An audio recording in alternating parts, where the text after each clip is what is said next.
Hello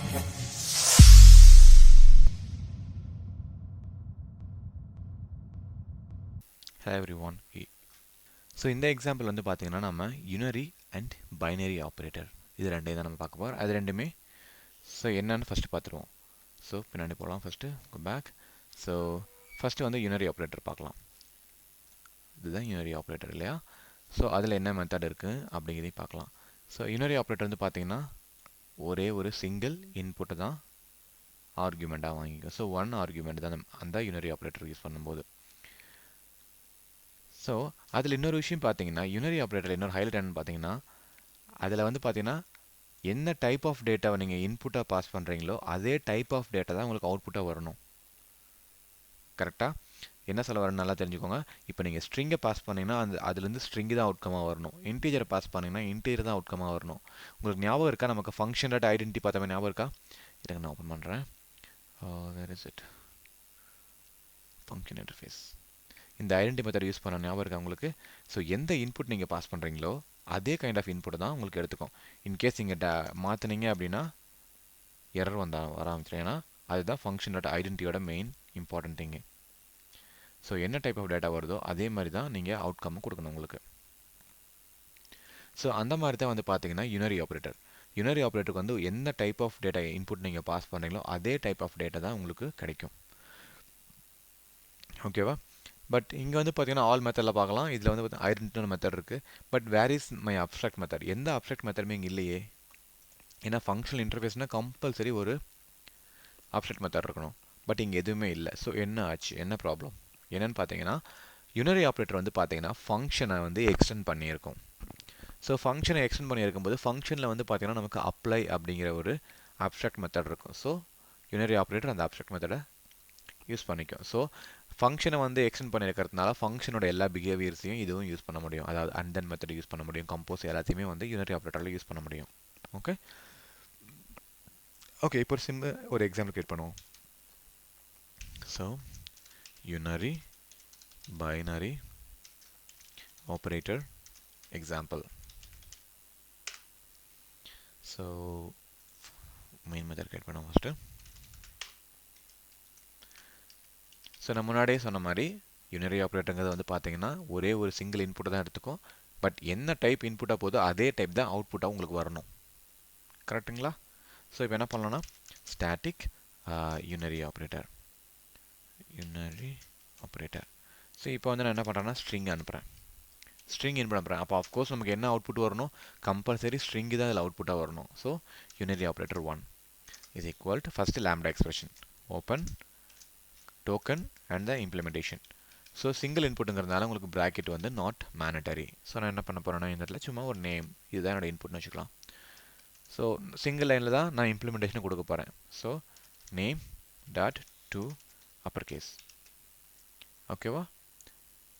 so அந்த name dot to upper கேஸுங்கிற ஸ்ட்ரிங்கை எனக்கு ரிட்டர்ன் பண்ணும். ஓகே இப்போ நீங்கள் யோசிச்சு பாருங்கள். ஸ்ட்ரிங்கை இன்புட்டாக பாஸ் பண்ணுறேன்னா இப்போ நான் ஸ்ட்ரிங்கை ரிட்டர்ன் பண்ணுறதுனால எந்த எரரும் வரல. இப்போ பாருங்கள் நான் இப்போ வந்து லென்த் எடுக்கிறேன். இப்போ என்னாச்சு? எரர் அடிக்கும். உங்களுக்கு அந்த கோடு ஒர்க் ஆகாது. என்ன ரீசன்னா நீங்கள் வந்து இன்டீஜர் பாஸ் பண்ணியிருக்கீங்க. ஸ்ட்ரிங்கை பாஸ் பண்ணியிருக்கீங்க. ஸோ இந்த யூனரி ஆப்ரேட்டர் வந்து பார்த்தீங்கன்னா கண்டிப்பாக ஒரு ஸ்ட்ரிங்கை தான் ரிட்டர்ன் பண்ணணும். ஸோ வேறு டைப் ஆஃப் டேட்டா ரிட்டர்ன் பண்ணிங்கன்னா இட் ஒன்ட் ஒர்க். ஸோ அதுதான் இந்த அல்டிமேட்டு லாஜிக் யூனரி ஆப்ரேட்டரோடது வந்து பார்த்தீங்கன்னா. ஸோ இப்போது இது எப்படி கால் பண்ணலான்னு பார்த்தீங்கன்னா so unary operator 1 dot apply.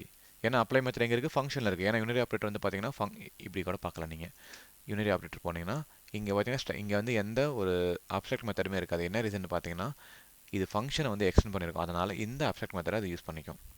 சரியா? ஸோ அப்ளை என்ன பாஸ் பண்ண போகிறோன்னா ஜாவா 8 நான் பாஸ் பண்ணுறேன். ஸோ இப்போ இதை நான் ரன் பண்ணினேன் அப்படின்னா ஸோ ஜாவா 8 வந்துடும். ஸோ ஜாவா 8 பொறுத்த வரைக்கும் நிறைய ஃபங்க்ஷன் இன்டர்ஃபேஸ் இருக்குது. ஸோ நீங்கள் இந்த கேபிட்டல் லெட்டராக மாற்றுறதுக்கு வந்து பார்த்தீங்கன்னா யூனரி ஆப்ரேட்டர் தான் யூஸ் பண்ணணுமான்னு கேட்டிங்கன்னா கிடையாது. நீங்கள் கன்சியூமர் யூஸ் பண்ணலாம். பட் என்ன பண்ணும்? கன்சியூமர் எதுவும் ரிட்டர்ன் பண்ணாது. ஃபங்க்ஷன் யூஸ் பண்ணலாம். இல்லை நீங்கள் வேறு மாதிரி லாஜிக் கூட யூஸ் பண்ணலாம். ஸோ எந்த இன்டர்ஃபேஸை எந்த இடத்துல யூஸ் பண்ணணும்? ஏன்னா இதே லாஜிக்கை வேறு சில ஃபங்க்ஷன் இன்டர்ஃபேஸ் வச்சு கூட உங்களால் பண்ண முடியும். கன்சியூமர் வச்சு பண்ணலாம் இல்லையா? பட் இது ரிட்டர்ன் பண்ணாது. So function it will take one kind of input, it will return another kind of output, right? So அதில் கூட பண்ணலாம் நீங்கள். Okay, it's up to you. So அதே மாதிரி இன்னொரு எக்ஸாம்பிள் பார்த்துலாமா? ஒரு நம்பருக்கும் ஒரு எக்ஸாம்பிள் பார்த்துருவோம். ஸோ யூனரி ஆப்ரேட்டர் இங்கே வந்து பார்த்தீங்கன்னா நான் இன்டீஜர்னு வைக்கிறேன். integer and it's going to be unary operator 2. So இங்கே என்ன பண்ண போகிறேன்? ஃபார் எக்ஸாம்பிள் எக்ஸா. ஸோ எக்ஸ் இன்ட்டு எக்ஸ் என்ன டேட்டா வருதோ அதை அப்படியே அதோட மல்டிப்ளை பண்ணுற மாதிரி. சாரி. ஸோ இப்போ நான் இந்த இடத்துல ஸ்ட்ரிங் ரிட்டர்ன் பண்ணனாகும் எனக்கு திரும்ப எரர் அடிக்கும். ஏன்னா நான் இங்கே ஸ்ட்ரிங்கை தான் நீங்கள் கொடுத்துருக்கீங்க. ஸோ இன்டீஜர் கொடுத்துருக்கீங்க. கம்பல்சரி இந்த யூனரி ஆப்ரேட்டர் இன்டீஜர் தான் ரிட்டர்ன் பண்ணணும் அப்படின்ட்டு. ஸோ அடுத்து யூனரி ஆப்ரேட்டர் 2. ஸோ இப்போ எரர் அடிக்கும். ஏன்னா ஸ்ட்ரிங் இல்லையா, ஸ்ட்ரிங்கை பாஸ் பண்ணக்கூடாது, நம்ம இன்டீஜரை பாஸ் பண்ணணும். ஸோ இப்போ நம்ம ரன் பண்ணணும் அப்படின்னா ஸோ நமக்கு ப்ராப்பரான டேட்டா நமக்கு அதுலேருந்து கிடைக்கும். ஓகேவா? சரி, இப்போ யூனரி ஆப்ரேட்டர் நம்ம பார்த்துட்டோம். ஸோ பைனரி ஆப்ரேட்டர்னா என்ன? ஸோ அதை எதுக்காக நம்ம யூஸ் பண்ணலாம் அதையும் பார்த்துருவோமா? So let's go back. So இங்கே வந்து பார்த்தீங்கன்னா this is a binary operator. Unary ஆப்ரேட்டருங்கிறது வந்து பார்த்தீங்கன்னா லைக் நம்ம ஃபங்க்ஷன் மாதிரி ஒரு இன்புட் எடுத்துக்கிட்டோம், ஒரு இன்புட் எடுத்துக்கும் ஒரு அவுட்புட் கொடுக்கும். I mean same type of output. Binary ஆப்ரேட்டர்னு வந்து பார்த்தீங்கன்னா பை ஃபங்க்ஷன் மாதிரி ரெண்டு இன்புட் வாங்கிக்கும், ஒரு அவுட்புட் டைப் நமக்கு ரிட்டர்ன் பண்ணோம். சரியா? சேம் டைப் ஆஃப் அவுட்புட் நமக்கு ரிட்டர்ன் பண்ணோம். ஸோ இப்போ இதுதான் பைனரி ஆப்ரேட்டர். இங்கே பார்த்தீங்கன்னா இதுதான் வந்து டைப் ஆஃப் டேட்டா. ஸோ நமக்கு யூனரி ஆப்ரேட்டர் வந்து ஃபங்க்ஷனை எக்ஸ்டெண்ட் பண்ணிட்டு இருந்த மாதிரி பைனரி ஆப்ரேட்டர் வந்து பார்த்தீங்கன்னா பை ஃபங்க்ஷனை எக்ஸ்டெண்ட் பண்ணியிருக்கும். ஸோ அப்படின்னா என்ன அர்த்தம்? You can pass 2 inputs and it will give you one outcome. கரெக்டா? ஸோ அதே மாதிரி நீங்கள் என்ன டைப் ஆஃப் டேட்டா பாஸ் பண்ணுறீங்களோ அதே டைப் ஆஃப் டேட்டா தான் ரிட்டர்ன் பண்ணும். நீங்கள் ஸ்ட்ரிங் பாஸ் பண்ணிங்கன்னா உங்களுக்கு ஸ்ட்ரிங் தான் ரிட்டர்ன் பண்ணும். ஓகே? ஸோ அதில் என்னென்ன மெத்தட் இருக்குன்னு பார்க்கலாம். ஸோ பைனரி ஆப்ரேட்டரில் வந்து பார்த்தீங்கன்னா உங்களுக்கு மேக்ஸ் பை, மின் பை. ஸோ ரெண்டு மெத்தட் இருக்கா? ஸோ நம்ம என்ன பண்ணலாம்னா இப்போ பைனரி ஆப்ரேட்டர் யூஸ் பண்ணும்போது கம்பேரட்டராக எப்படி யூஸ் பண்ணலாம், இந்த மேக்ஸ் பை மின் பை எப்படி யூஸ் பண்ணலாம் அப்படிங்கிறதையும் நம்ம கையோட பார்த்துடலாம். சரிங்களா? ஸோ இப்போ இதை என்ன பண்ணுறோன்னா இப்போ நான் இதை வந்து கமெண்ட் பண்ணுறேன். ஸோ ஃபஸ்ட்டு வந்து நம்ம ஒரு கம்பேரட்டர் எழுதிடுவோம். ஸோ கம்பேரட்டர் எப்படி எழுதணும்? கம்பேரட்டர் வந்து பார்த்தீங்கன்னா இட்ஸ் அ ஃபங்க்ஷனல் இன்டர்ஃபேஸ். கரெக்டாக? கம்பேரட்டர் செக் பண்ணுற மாதிரி இருந்தால் போய் பார்த்துக்கோங்க. கம்பேரட்டர் தான் ஃபங்க்ஷனல் இன்டர்ஃபேஸ். அதில் இருக்க ஆப்ஜெக்ட் மெத்தட் வந்து பார்த்தீங்கன்னா கம்பேர். சரியா? ஸோ இப்போ நான் என்ன பாஸ் பண்ணுறேன் அப்படின்னா நான் இன்டீஜர் டேட்டா பாஸ் பண்ண போகிறேன். Integer. So comparator is equal to இங்கே லாம்டா எக்ஸ்பிரஷன். ஸோ எப்பயுமே சின்டாக்ஸ் எடுத்து அதுக்கப்புறம் எக்ஸ்பிளைன் பண்ணுங்க. இங்கே வந்து பார்த்தீங்கன்னா கம்பேரட்டர் எத்தனை டைப் ஆஃப் டேட்டா இன்புட்டாக எடுத்துக்கும்? So 2 inputs, right? ஸோ ஏ கமா பி. ஸோ ஏ கமா பி. ஸோ இந்த இடத்துல என்ன பண்ணுவோம்? பெருசாக நான் எதுவும் பண்ண வரல, சிங்கிள் லைனில் எழுத போகிறேன். ஸோ ஏ என்ன மெத்தட் நம்ம யூஸ் பண்ண போகிறோம் கம்பேரட்டரில்? ஸோ இதில் நம்ம என்ன மெத்தட் யூஸ் பண்ணலாம்னு பார்த்தீங்கன்னா கம்பேரட்டர் யூஸ் பண்ணலாம்.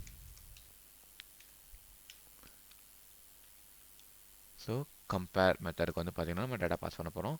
ஸோ இந்த இடத்துல சிம்பிளாக என்ன பண்ண போகிறோம்னா A dot compare to. So இந்த மெத்தட் நான் யூஸ் பண்ண போகிறேன். கம்பேர் டு எந்த டேட்டா கூட பி. ஓகேவா? ஸோ இதுதான் நம்ம சிம்பிள் கம்பேரட்டருக்கான example. So using lambda expression. So இப்போ இந்த கம்பேரட்டர் நம்ம உள்ள யூஸ் பண்ணலாமா? ட்ரை பண்ணி பார்க்கலாமா? ஓகே. ஸோ இப்போ நான் என்ன பண்ண போகிறேன்னா ஒரு பைனரி ஆப்ரேட்டர் நான் எழுத போகிறேன். பைனரி ஆப்ரேட்டர் நமக்கு என்ன தெரியும் இல்லையா? It will accept same kind of data as a input, same kind of output. So integer கொடுக்குறீங்கன்னா கண்டிப்பாக அது இன்டீஜர் தான் எடுத்துக்கும் அவுட்புட் ஆகும்.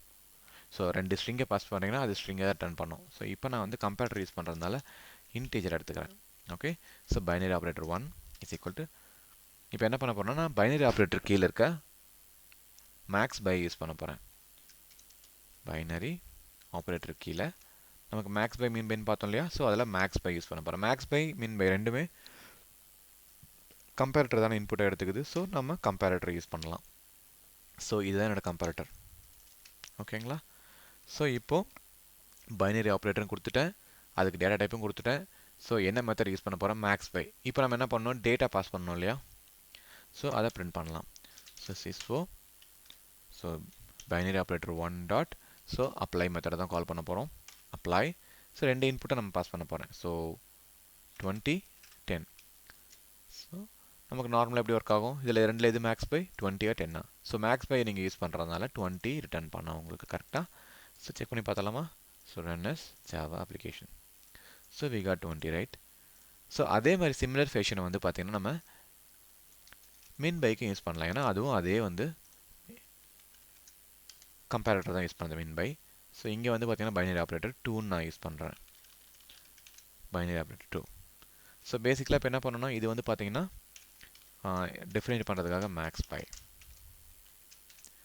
ஸோ அதே மாதிரி இங்கே வந்து பார்த்தீங்கன்னா டிஃப்ரென்ஷியேட் பண்ணுறதுக்காக மின் பை. ஓகேங்க.